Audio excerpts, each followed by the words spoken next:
A Chair for My Mother by Vera B. Williams. And it won a Caldecott Honor Medal for the pictures. A Chair for My Mother.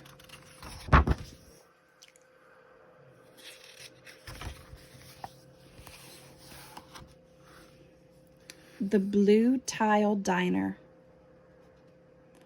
My mother works as a waitress in the Blue Tile Diner. After school, sometimes I go to meet her there. Then her boss, Josephine, gives me a job too.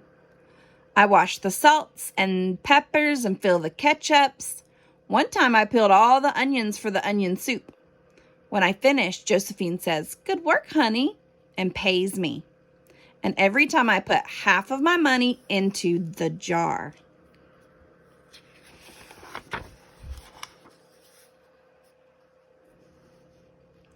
It takes a long time to fill a jar this big. Every day when my mother comes home from work, I take down the jar. My mama empties all her change from tips out of her purse for me to count. Then we push all of the coins into the jar. Sometimes my mama is laughing when she comes home from work. Sometimes she's so tired she falls asleep while I count the money out into piles. Some days she has lots of tips. Some days she has only a little. Then she looks worried. But each evening, every single shiny coin goes into the jar.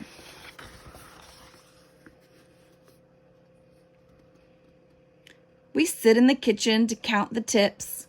Usually Grandma sits with us too. While we count, she likes to hum. Often she has money in her old leather wallet for us.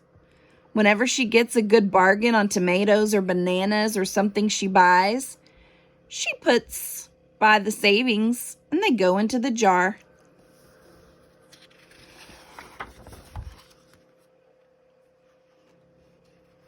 When we can't get a single other coin into the jar, we're going to take out all the money and go and buy a chair. Yes, a chair. A wonderful, beautiful, fat, soft armchair. We will get one covered in velvet with roses all over it. We are going to get the best chair in the whole world. That is because our old chairs burned up. There was a big fire in our other house. All our chairs burned. So did our sofa, and so did everything else. That wasn't such a long time ago.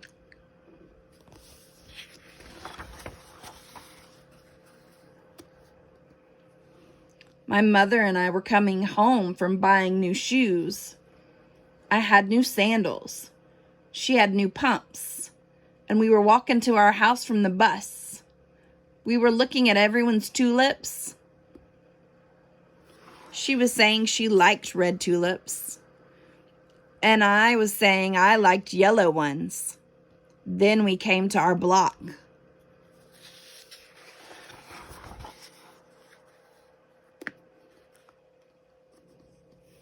Right outside our house stood two big fire engines. I could see lots of smoke. Tall orange flames came out of the roof. All the neighbors stood in a bunch across the street. Mama grabbed my hand and we ran. My Uncle Sandy saw us and ran to us, and Mama yelled, "Where's Mother?" I yelled, "Where's my grandma?" My Aunt Ida waved and shouted, "She's here, she's here, she's okay. Don't worry." Grandma was all right. Our cat was safe too, though it took a while to find her. But everything else in our whole house was spoiled. What was left of the house was turned to charcoal and ashes. We went to stay with my mother's sister, Aunt Ida, and Uncle Sandy. Then we were able to move into the apartment downstairs. We painted the walls yellow and the floors were all shiny, but the rooms were very empty. The first day we moved in, the neighbors brought pizza and cake and ice cream, and they brought a lot of other things too. The family across the street brought a table and 3 kitchen chairs, and the very old man next door gave us a bed from when his children were little. My other grandpa brought us his beautiful rug. My mother's other sister, Sally, had made us red and white curtains. And Mama's boss, Josephine, brought pots and pans, silverware and dishes. My cousin brought me her own stuffed bear. Everyone clapped when my grandma made a speech. "You are all the kindest people," she said, "and we thank you very, very much. It's lucky we're young and can start all over."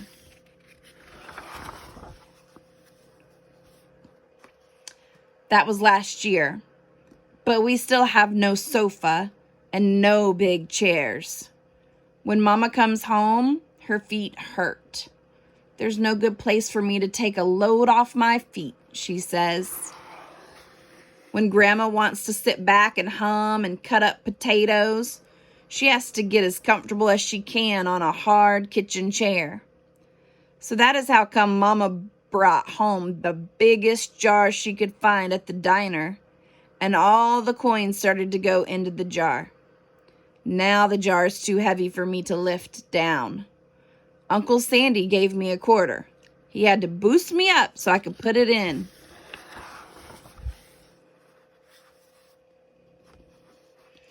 After supper, Mama and Grandma and I stood in front of the jar.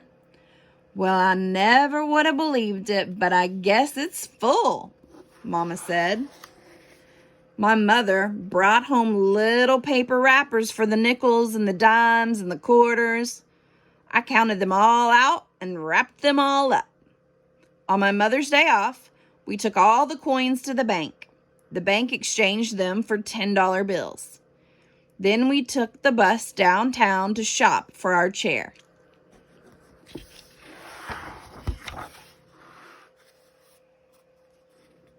We shopped through 4 furniture stores. We tried out big chairs and smaller ones, high chairs and low chairs, soft chairs and harder ones. Grandma said she felt like Goldilocks in the 3 Bears trying out all the chairs.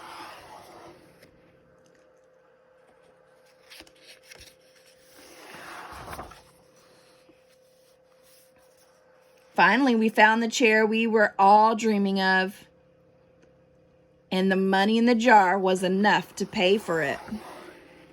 We called Aunt Ida and Uncle Sandy. They came right down in their pickup truck to drive the chair home for us.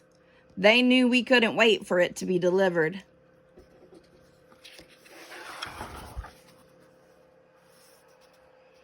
I tried out our chair in the back of the truck.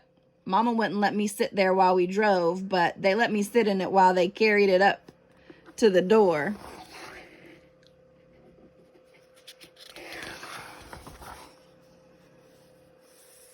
We set the chair right beside the window with the red and white curtains.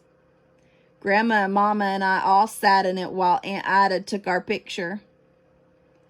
Now Grandma sits in it and talks with people going by in the daytime.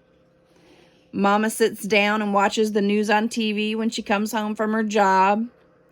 After supper, I sit with her and she can reach right up and turn out the light if I fall asleep in her lap.